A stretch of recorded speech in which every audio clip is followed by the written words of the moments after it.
É com muita alegria, é com muita alegria que aqui estamos. É sempre uma alegria. Eu já me sinto da casa mesmo, Cristian, Então, não é? então, É, muito bom. Então, é uma alegria muito grande estar junto de novo para o estudo. E o estudo de hoje é do Evangelho segundo o Espiritismo, capítulo 10º. Bem-aventurados que são misericordiosos. Esse título é retirado, né, das bem-aventuranças, que é a introdução do Sermão da Montanha, que todos nós conhecemos, né?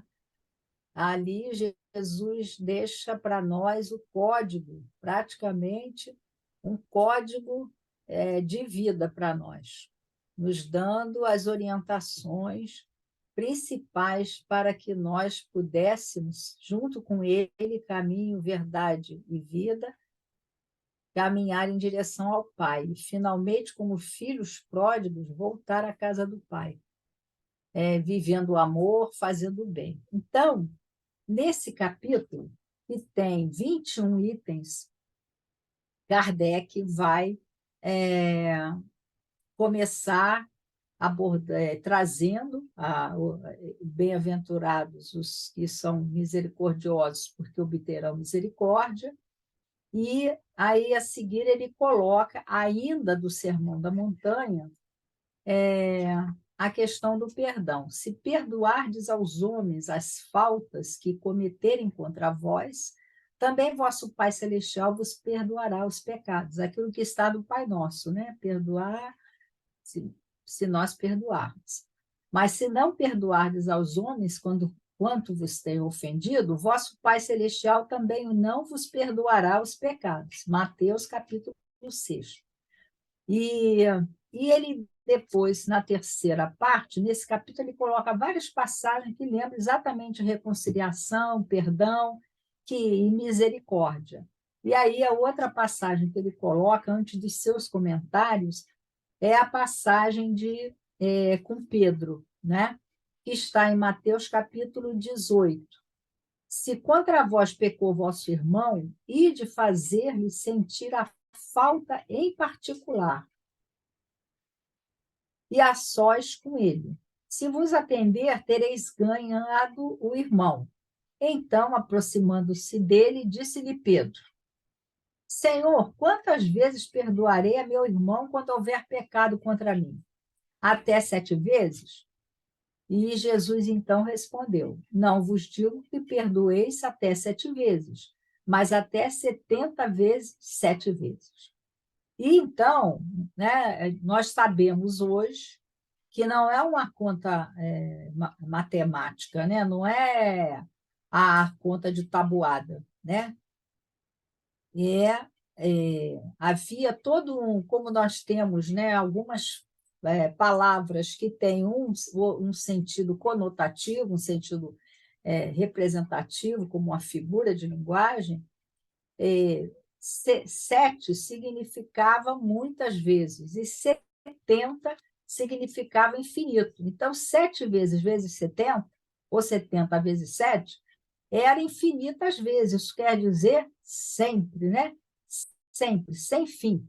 Era o perdão sem fim, sem condição. E a partir daí, Kardec vai comentar isso, né? Kardec vai dizer isso. Kardec vai dizer que nós devemos perdoar. E aí ele começa falando sobre a misericórdia. O capítulo não é bem-aventurados que são misericordiosos, porque obterão misericórdia, causa e efeito. E o que é misericórdia? Então, ele diz, a misericórdia é o complemento da brandura da brandura. Porquanto aquele que não for misericordioso não poderá ser brando e pacífico. Ela consiste no esquecimento e no perdão das ofensas. E ele vai, então, nos trazer o que significa esse sentimento contrário, do ódio, do rancor, né? O ódio e o rancor é de quem não tem misericórdia. E aí ele lembra, né? São características de almas sem elevação nem grandeza. O esquecimento das ofensas é próprio das almas elevadas. E, então, ele nos convida à misericórdia, nos fala de como é importante a misericórdia em nossa vida, no nosso sentimento. E aí vamos entender, a palavra misericórdia tem uma origem muito bonita, né? Porque ela é composta de dois radicais latinos, né? Miserere, que significa compadecer-se, e córdia, que é de coração. E, então, é compadecer-se com o coração, nós colocarmos o coração ali e formou essa palavra, uma palavra única, que é misericórdia. É interessante, né? Porque miserere vai formar a palavra miséria. E nós temos a palavra miséria sempre nos traz uma coisa assim negativa, né? Mas, na verdade, ela vem de miserere, de compadecer-se. Então, nós nos compadecermos de quem está numa situação de miserabilidade. É interessante isso, né? Porque aí nos convida à misericórdia, a ter misericórdia. E então ele vai, Kardec, ainda nesse item quarto, ele ainda nos traz as seguintes reflexões. Existem duas maneiras bem diferentes de perdoar. Uma, que ele diz que é grande, nobre, verdadeiramente generosa, em que não há pensamento oculto, que evita com delicadeza ferir o outro, né? E então perdoa de coração e esquece mesmo, né? Não se fala mais nisso. E a outra maneira de perdoar é você só perdoa e você coloca condições para o outro. É muito interessante, né? Que o ofendido, então, diz Kardec, impõe ao outro certas condições que são humilhantes. Quando nós colocamos algumas condições para alguém fazer, não é? Isso se torna humilhante. Ele faz sentir o peso de um perdão, olhem que ponto ele nos traz. Um perdão que irrita, porque o outro, né? Eu estou oferecendo o perdão a ele, mas debaixo de algumas condições que humilham, ele vai ficar, é claro que não vai acalmá-lo, né?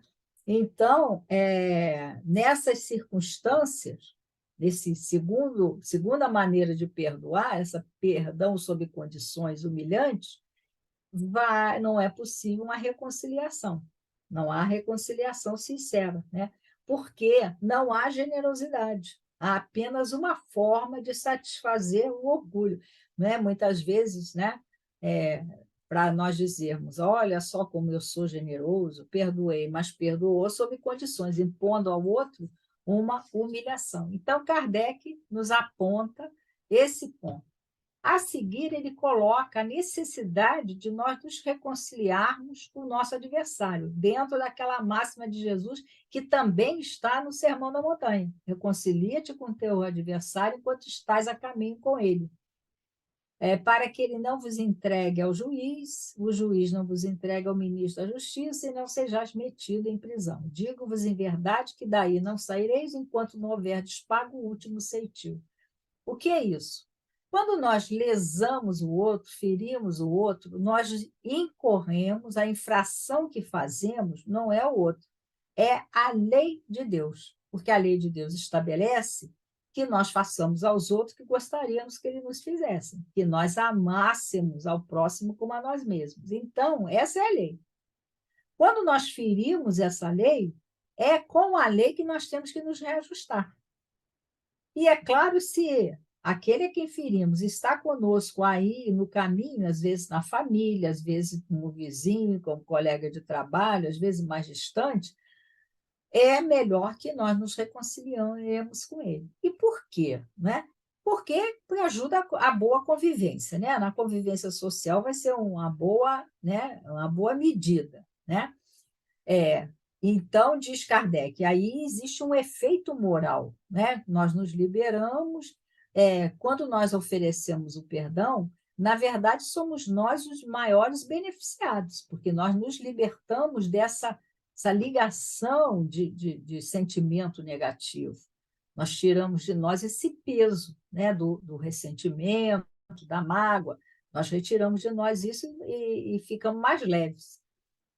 Mas mas ele diz que se nós não nos reconciliarmos, isso traz também um efeito material, assim como o perdão traz um efeito material. Qual o efeito material, né?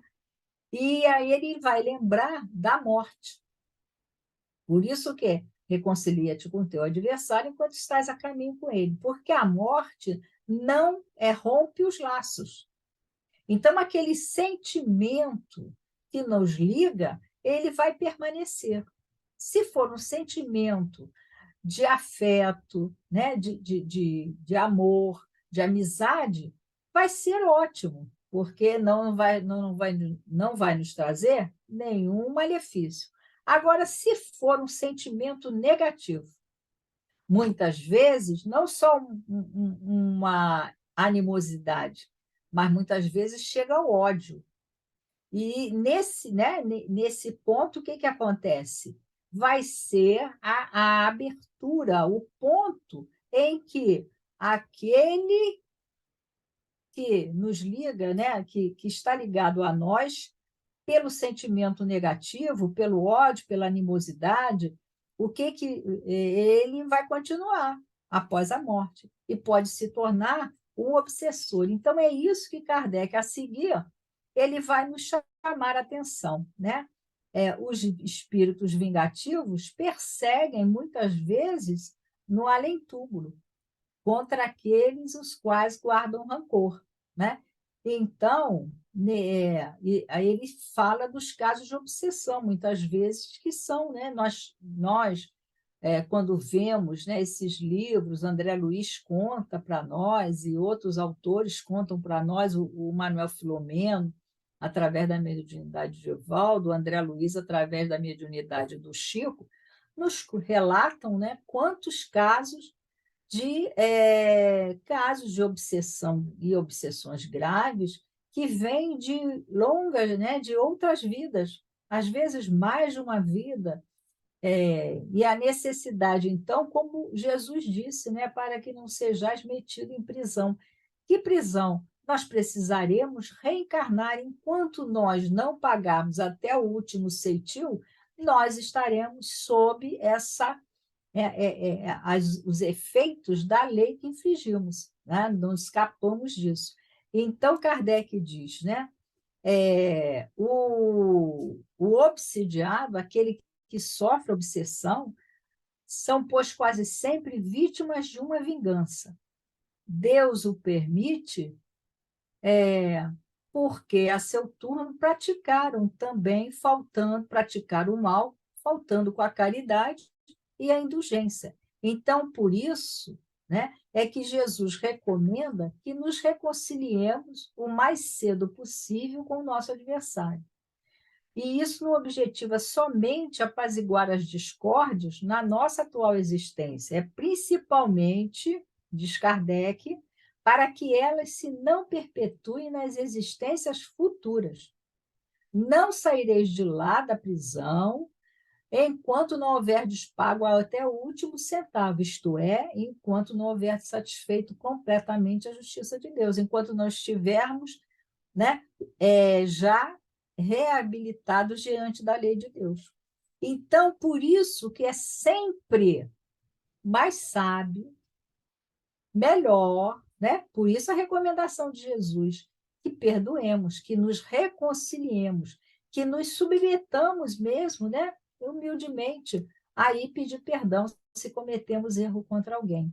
E temos que também fazer um exercício de auto-perdão, né? A Joana de Ângeles nos chama atenção para isso, porque às vezes nós também não nos perdoamos. Então é preciso que nós também nos perdoemos, muitas vezes dos atos, né, que não deveríamos ter praticado, às vezes em outras existências. E nessa existência, quando errarmos, que tenhamos a humildade de pedir perdão. E perdoemos também, né? E perdoemos aqueles que nos fazem mal. É um exercício importantíssimo. E a seguir, Kardec coloca, né, qual o sacrifício mais agradável a Deus. Se, portanto, também está no Sermão da Montanha. Se, portanto, quando fordes depor vossa oferenda ao altar, vos lembrardes de que o vosso irmão tem qualquer coisa contra vós, deixai a vossa dádiva junto ao altar e ide antes reconciliar-vos com o vosso irmão. Depois, então, voltai a oferecê-lo. É interessante, né? O que nós temos na nossa história de humanidade? Nós lembramos, historicamente, de que as religiões faziam sacrifícios, né? Ainda na nossa fase primitiva, ainda na nossa infância espiritual, religiosa, nós acreditávamos que oferecendo sacrifícios a Deus e oferecendo verdadeiros holocaustos a Deus, nós abrandaríamos as nossas penas, né? Conquistaríamos as benesses do Pai, resolveríamos nossas situações, Ele nos perdoaria os pecados. E nós sabemos nessa história que houve holocaustos humanos, né? Eram sacrifícios, eram sacrificadas crianças, jovens e mulheres, eram sacrificadas no altar que era oferecido a Deus, né? A Deus Moloque.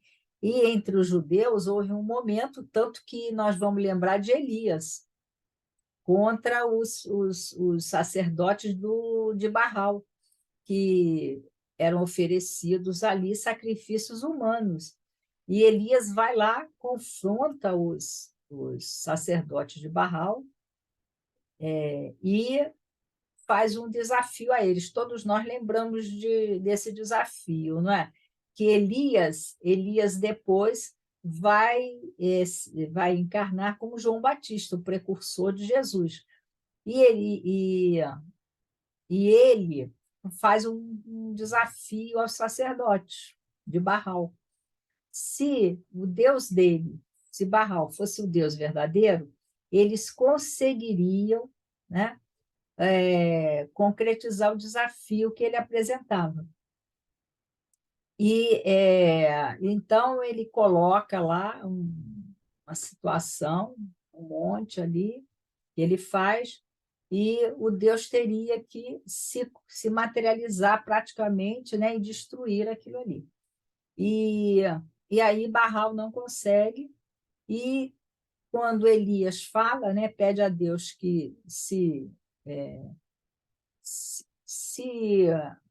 revele naquele momento, mostrando que era o Deus verdadeiro, aí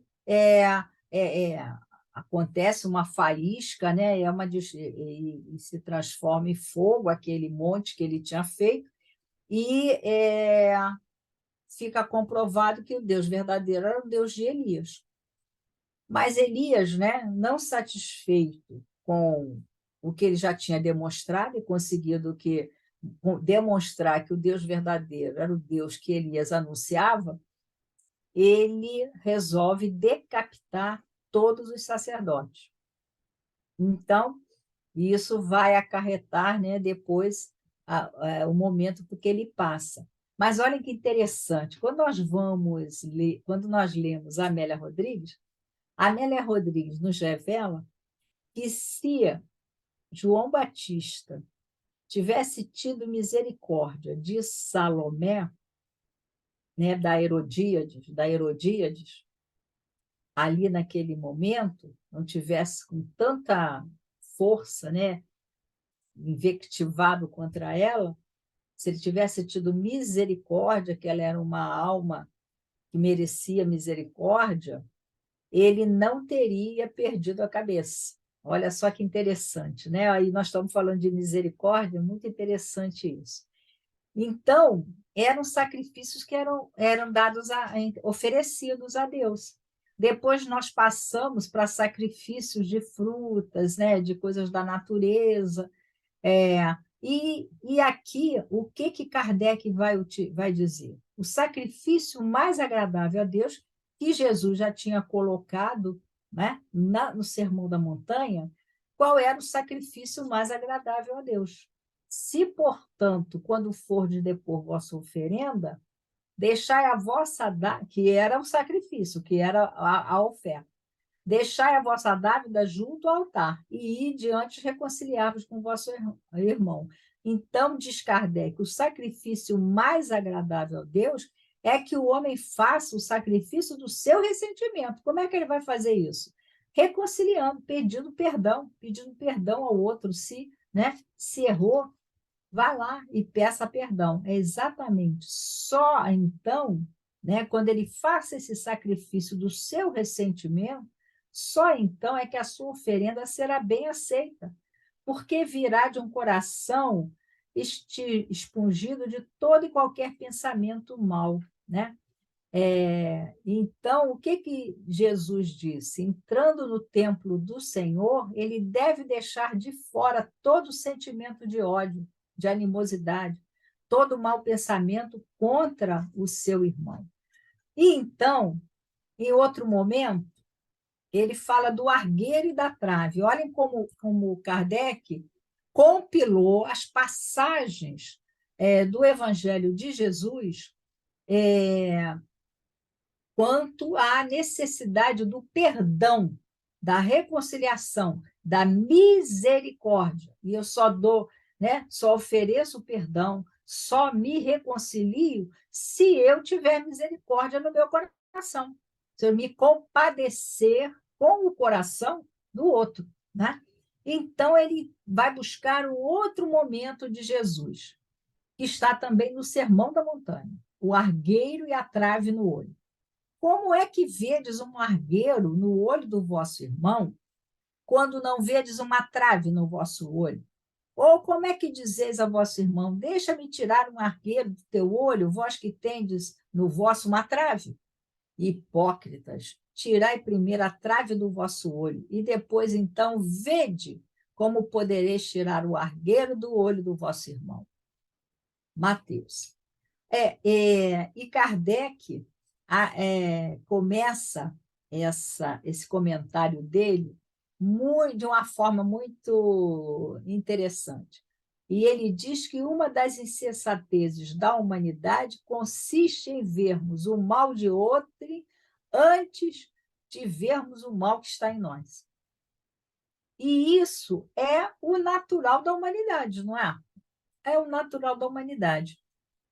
Às vezes a gente fica refletindo, né? Aquela frase de Jesus, que é uma advertência, vigiai e orai, nós usamos para vigiar os outros, né?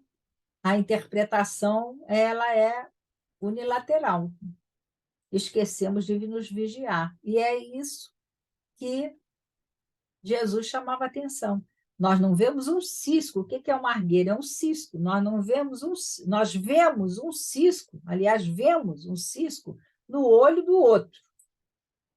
Como conseguimos enxergar o cisco no olho do outro? Mas a trave está no nosso olho, a gente não consegue ver. Então, que é difícil mesmo, né? Que é um processo de mergulho em nós mesmos. E nós resistimos. E é um processo, esse processo, que é antigo, que já vinha de Sócrates, né? 5 séculos antes de Jesus, estava lá Sócrates nos convidando ao conhece-te a ti mesmo, que ele havia retirado de um templo mais antigo ainda, que era o templo de Delfos, que está lá no pórtico, né, do templo de Delfos. Conhece-te a ti mesmo. Dali ele retirou essa orientação que Santo Agostinho, no Livro dos Espíritos, 919A, nos relembra. A necessidade de nós fazermos isso diariamente, antes de dormir, refletir sobre o nosso dia, o que fizemos, o que devíamos deixar de fazer, o que nós temos que melhorar, o que nós precisamos nos aprimorar, o que precisamos extirpar de nós ainda. Então, só podemos fazer isso com um mergulho em nós mesmos, com esse conhece-te a ti mesmo. Então, temos de ver em nós primeiro a trave que está no nosso olho, para depois conseguir olhar o cisco, né? E então, diz ele, né, semelhante insensatez, que é o de ver primeiro o erro do outro que o nosso, é essencialmente contrária à caridade, porquanto a verdadeira caridade é modesta, simples e indulgente. Então, ele fala, ele nos lembra que a base dessa atitude, dessa insensatez, como ele chama, é o nosso orgulho. Porque o nosso orgulho cria como se fosse um véu nos nossos olhos, e nós não conseguimos ver o que ainda trazemos em nós, né, de imperfeição que precisa ser iluminada. Como diz a Joana de Ângeles, né, a sombra que ainda está em nós, que precisa, na qual precisamos fazer luz. Né? Então, diz ele, né, o orgulho se encontra na base e como móvel de quase todas as ações humanas. Essa razão porque Jesus se empenhou em combatê-lo como o principal obstáculo ao progresso. E está no livro dos Espíritos, não é? Quais os obstáculos maiores ao progresso, à evolução do nosso espírito? O egoísmo e o orgulho. Então, são chagas ainda das nossas almas, né? E Kardec a coloca, então, ainda aqui, duas passagens do Evangelho. Uma é: não julgueis para não ser julgados, porquanto sereis julgados conforme houver julgado os outros. Também está no Sermão da Montanha. Empregar-se-á convosco a mesma medida de que vos tenhais servido para com os outros. E depois ele inclui aqui a passagem da mulher adúltera, mas essa eu vou deixar para o final, porque a Amélia Rodrigues, essa é uma passagem que eu acho das mais tocantes do Evangelho. E na questão da cura, né, da cura do espírito. E a Amélia Rodrigues vai acompanhar essa mulher e vai acompanhar os personagens desse momento da mulher adúltera. E é muito interessante. Então, Kardec depois coloca as instruções dos espíritos, né? Das instruções dos espíritos, e a primeira é de Simeão, tem uma de Paulo, que fala a respeito disso. Depois Kardec aborda a indulgência, também com instrução do Espírito José e do Espírito João, e ainda do Espírito do Bispo de Nevers. E, por último, tem 3 mensagens que respondem a questões que Kardec coloca de São Luís. Então, vamos ver. Né? As primeiras instruções são sobre o perdão das ofensas. E aí, Simeão, que vai fazer alertas, na verdade, são exortações para que nós façamos esse movimento de nossa transformação em direção ao amor, ao perdão. E ele começa, né, pela pergunta de Pedro a Jesus: quantas vezes perdoarei meu irmão? 7 vezes? E a resposta de Jesus: não 7 vezes, mas 70 vezes 7 vezes. E então ele vai colocar qual o significado dessas palavras de Jesus. Pedro, perdoarás cada ofensa tantas vezes quantas ela te for feita.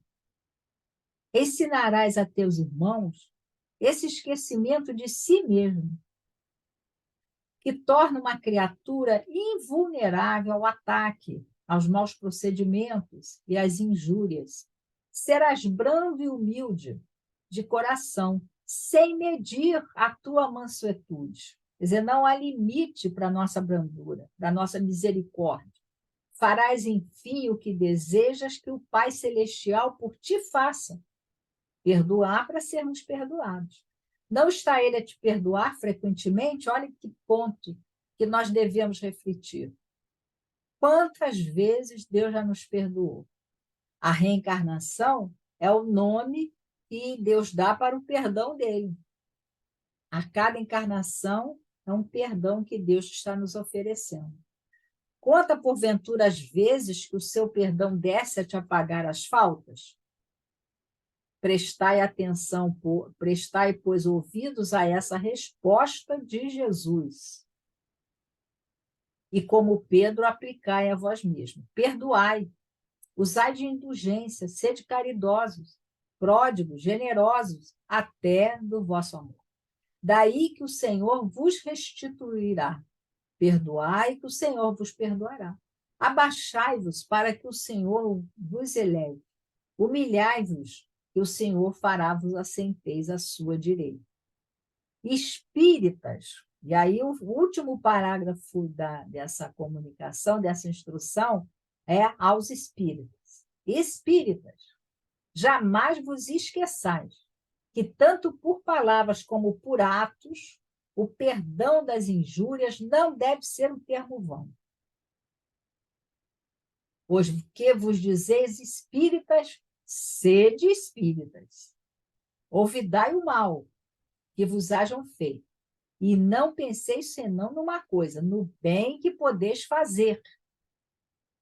Aquele que enveredou por esse caminho reto não tem que se afastar, ainda que por pensamento. Sois responsáveis pelo vosso pensamento, os quais todos Deus conhece. Cuidai, portanto, de expungir de vós todo sentimento de rancor. Deus sabe o que demora no fundo do coração de cada um de seus filhos. Feliz, pois, daquele que pode toda a noite adormecer. Olha o São Luís aí. Dizendo, nada tenho contra o meu próximo. Simeão Bordeaux, 1862. E a seguir, vem uma instrução de Paulo apóstolo. E aí ele nos lembra da necessidade de perdoar os inimigos é pedir perdão para si próprio. Perdoar os amigos é dar-lhe uma prova de amizade. Bonito, né? Perdoar os amigos é dar uma prova de amizade. Perdoar os inimigos é pedir perdão para si mesmo. Perdoar as ofensas é mostrar-se melhor do que era. Sim, se eu consigo perdoar, sou hoje melhor do que eu era antes, que não perdoava. Perdoai, pois, meus amigos, a fim de que Deus vos perdoe. Porquanto, se fores duros, exigentes e flexíveis, né? Até por uma ofensa leve, como quereis que Deus esqueça? Que tem indulgência. Ai daqueles que dizem nunca perdoarei, porque pronuncia a sua própria condenação. E então, é muito interessante, né, se refletirmos sobre Paulo. Paulo era aquele perseguidor de cristãos, né? Responsável pela morte de Estevão, como nós vemos lá em Paulo e Estevão, traduzido por Emmanuel, né? Que é um belíssimo. E Paulo, né, era aquele inflexível. Olha ele falando aqui, né? Se fordes duro, sereis medidos pela mesma medida, como disse Jesus. E ele, não é? Ele se submeteu a Jesus, à vontade do Pai. E como, né, quando nós vamos acompanhando a vida desse apóstolo, que, como diz Emmanuel, foi responsável pela difusão do Cristo além da Palestina, além daquela pátria, né, dos escolhidos, para os gentios. Então, a partir dele, da sua coragem, e tudo o que ele sofreu por amor ao Cristo.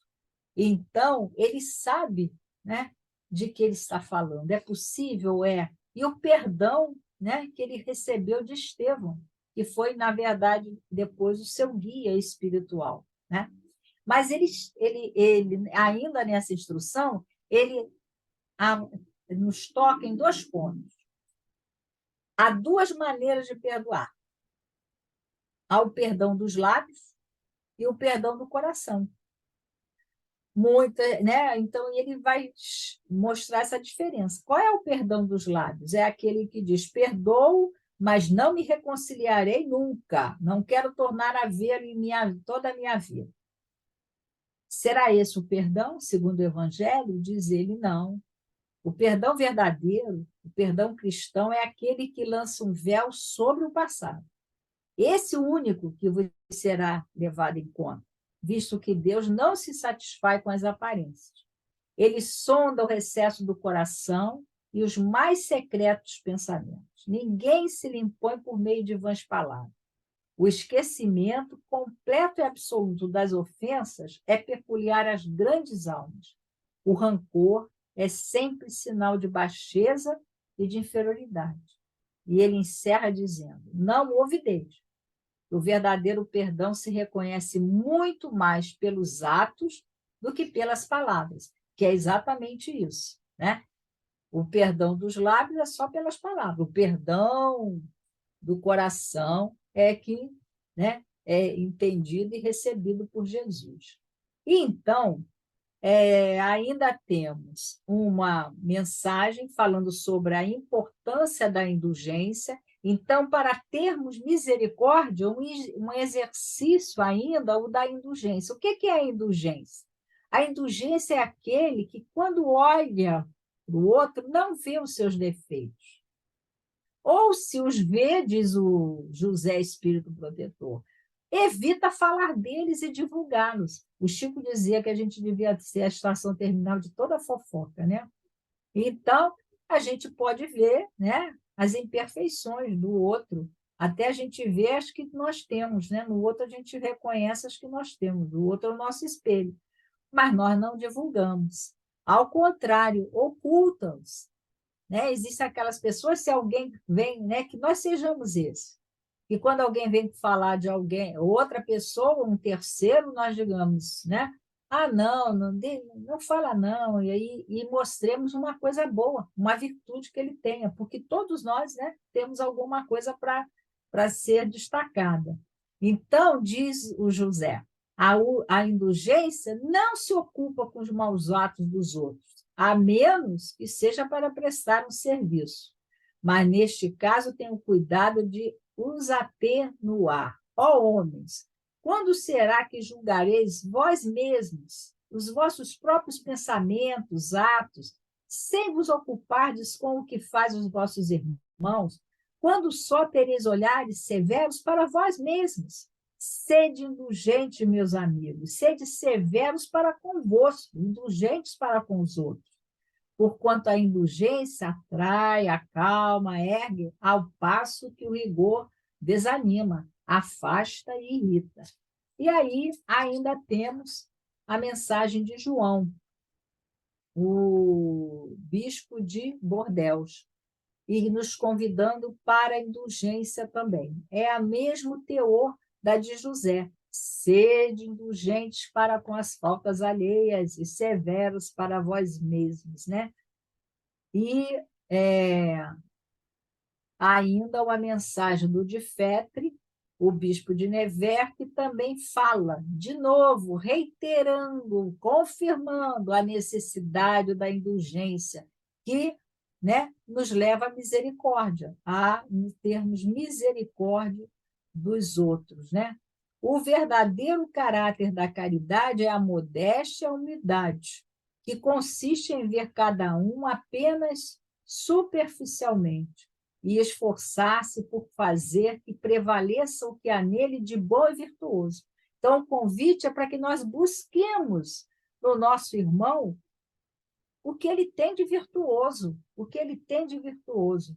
Espiritismo, doutrina consoladora e bendita. Felizes os que te conhecem.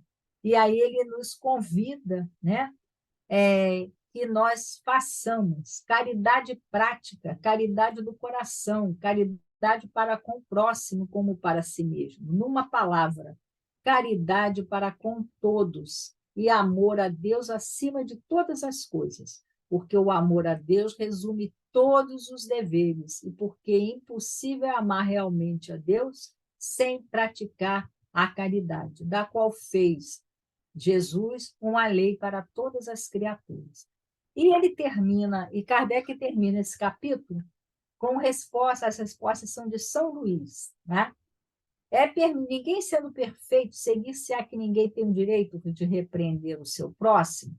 Aí ele diz que não, o mal, né, deveis fazê-lo com moderação para um fim útil e não para denegrir. Então, toda vez que tivermos numa condição, um filho, né, uma pessoa querida, né, aquilo que Jesus falava, falemos em particular a sós com ele, né? Porque foi a passagem que Kardec colocou no início. A sós com ele.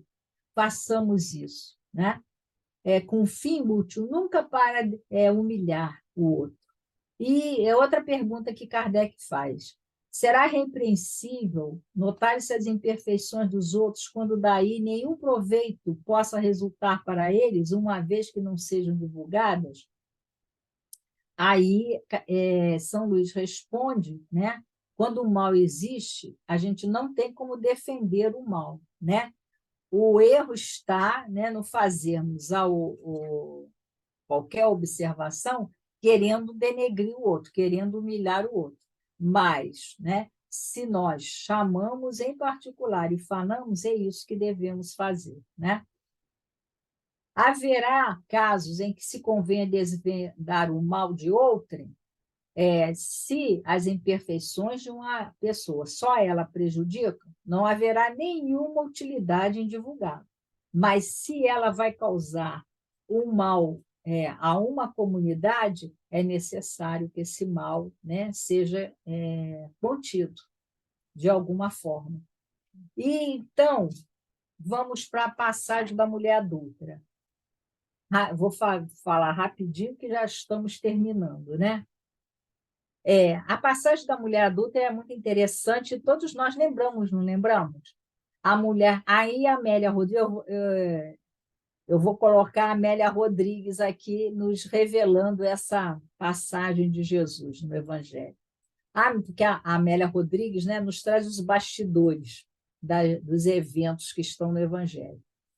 E a Amélia Rodrigues diz, né, que essa mulher, né, conhecida como mulher adúltera, ela casou, né, com aquele homem que oferecia para ela, né, uma vida de felicidade e tudo, e a Amélia Rodrigues, né, então ela estava cheia tinha os sonhos, né, expectativas de uma vida feliz com ele.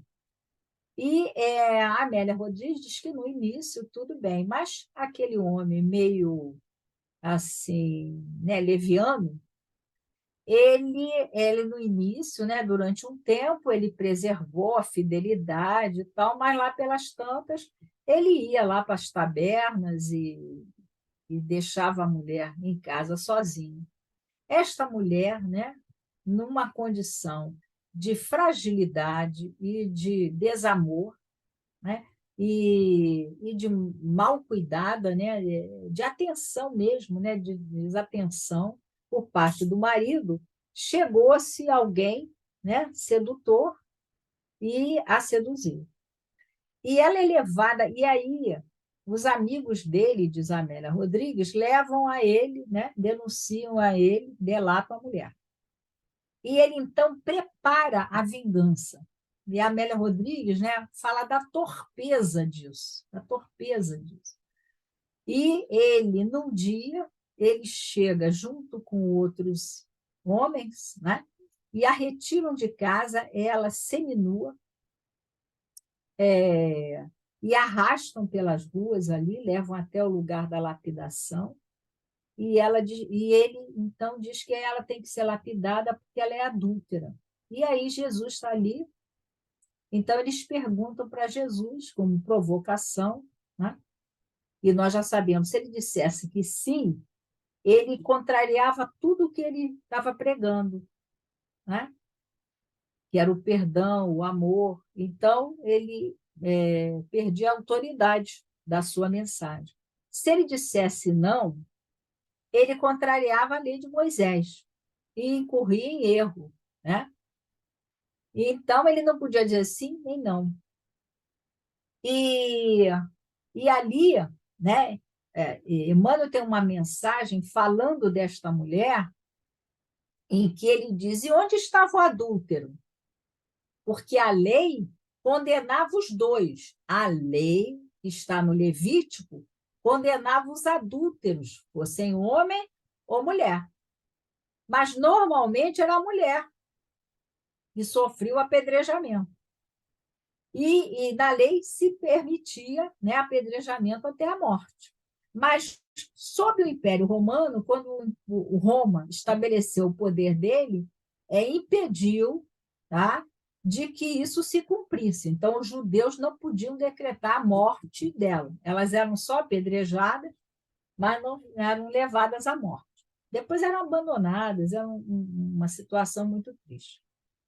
E então a mulher é levada nessa situação, denegrida ali, humilhada, e pergunta para Jesus: é agora, o que fazer com a mulher adúltera?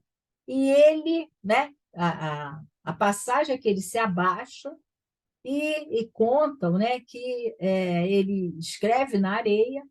Se pressupõe, né, os estudiosos pressupuseram que ele estava escrevendo ali os pecados daqueles que estavam ali com as pedras na mão, e quando ele se levanta, ele diz: atire a primeira pedra aquele que nunca pecou. E começam os mais velhos a se retirar, e deixam, e a Amélia Rodrigues diz que o primeiro a se retirar é o marido, é o primeiro a se retirar, porque eles sabem dos erros que eles trazem nas almas. Então, eles se retiram, do mais velho para o mais novo. O mais velho tem mais pecado mesmo, né? Então, eles começam a se retirar e os mais novos são os últimos. Até que não tem ninguém na praça e a mulher está ali, no chão, caída. Jesus estende a mão e diz: mulher, ninguém te condenou. Ninguém te condenou. Vai e não peques mais. O que é interessante disso? Eu sempre paro, essa passagem mexe muito comigo, que eu sempre paro e digo assim: se fôssemos nós íamos fazer um sermão de meia hora, né, Aaron? Nós parávamos e sentávamos com a mulher e ficávamos ali meia hora falando para ela o que ela devia ter feito, o que não era, que coisa não sei o que, não era? Nós íamos falar meia hora. Jesus diz apenas para ela, amorosamente: vai e não peques mais. Só isso. O que ele está dizendo para ela? Que eu também não te condeno, com o que ele falou. Eu também não te condeno. Vai e não peques mais. Quer dizer, não faça mais. À noite, diz Amélia Rodrigues, e Jesus está na casa de alguém e chega a mulher. Chega a mulher procurando por ele, que ela quer conversar com ele. Né? Como é que ela vai conseguir, vai, não peques mais, numa sociedade que a condena, e da qual como é que ela se livra daquele erro? Aí ele diz para ela que ela será reconhecida para sempre pelo erro dela. E é verdade, nós a conhecemos como? Como uma mulher adúltera. Porque na sociedade nós podemos acertar sempre e errar apenas uma vez, mas nós seremos reconhecidos pelo nosso erro, porque a sociedade é assim. Continua assim, né? Infelizmente. Continua assim. E então, ele vai orientá-la para que ela mude a sua vida e aceite como filhos aqueles que se aproximarem dela, que ela mude a vida dela. E aí ela sai dali e ela vai ser encontrada 10 anos depois, a Amélia Rodrigues relata, em Tiro, né, que é uma cidade do Líbano, né? Atual Líbano. Então, em Tiro, ela atendia os leprosos, as pessoas doentes, as pessoas que queriam ouvir falar do Evangelho, ela falava do Evangelho e curava as pessoas e tratava. Aí um dia bate um velhinho todo quebrado e tal, era o marido dela. À medida ela não se identifica, mas ela reconhece quando ela começa a falar de Jesus e ele diz, eu o conheci. E ele se identifica como o marido, né, que entregou a esposa para apedrejamento. E aí ela reconhece que é ele. Mas ela não fala nada. Ela cuida dele, né? Fica ali com ele. E a Amélia Rodrigues ainda vai falar daquele sedutor. Primeiro, ela traz o seu retrato como sedutor, né? Que depois daquela mulher ali que ele tinha desviado do caminho, ele desvia outras, né? Porque aquilo era o comportamento dele. E aí ele chega também, né, com lepra, à casa do caminho, e são os discípulos de Jesus que o recebem. E ele vai contar a história de como ele se arrepende, que ele acha que hoje ele recebe no corpo o castigo daquilo que ele fez. E aí Pedro vai conversar com ele, os apóstolos vão conversando com ele, e ele se torna um trabalhador ali na casa do caminho.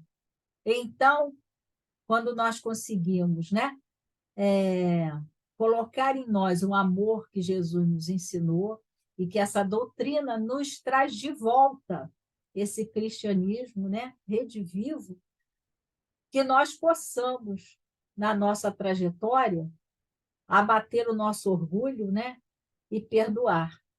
Às vezes nós temos dificuldade, né, de perdoar até dentro dos nossos lares. Que nós possamos fazer esse exercício, né, nos perdoando, porque é perdoando e se é perdoado, como dizia Francisco de Assis.